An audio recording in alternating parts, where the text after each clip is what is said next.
more news coming in. The United States is on the brink of a government shutdown. On Friday, the Senate rejected a short-term funding bill that would have kept federal agencies open through late November. The vote was 44 to 48, with nearly all Democrats opposing and demanding for more funding for healthcare and Medicaid. In fact, President Donald Trump said Republicans want to keep the government open, but warned the country could very well end up closed for a period of time. He stressed that Social Security, the military and essential programs would continue, but many Democratic priorities could go unfunded. Listen in.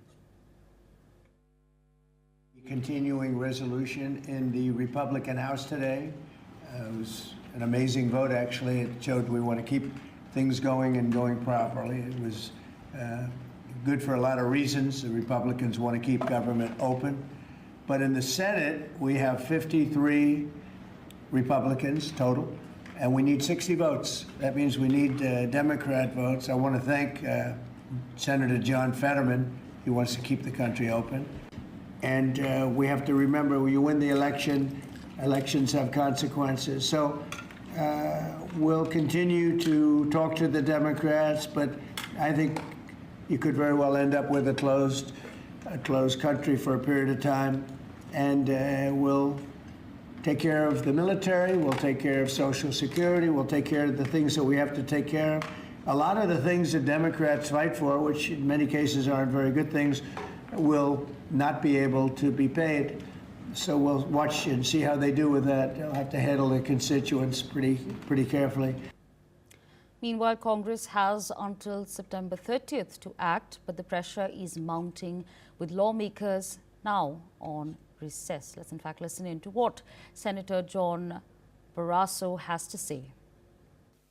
Well, Republicans want to keep the government open, and the Democrats, based on what I believe is the Schumer strategy, is a shutdown strategy. It is their goal to shut down the government.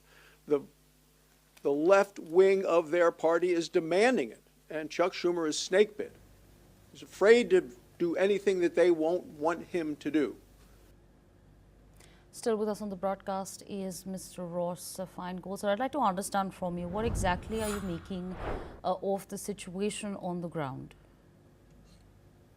Both sides don't want to be the one who gets the blame for a government shutdown, especially as it'll be about a year before the midterm elections in November 2026.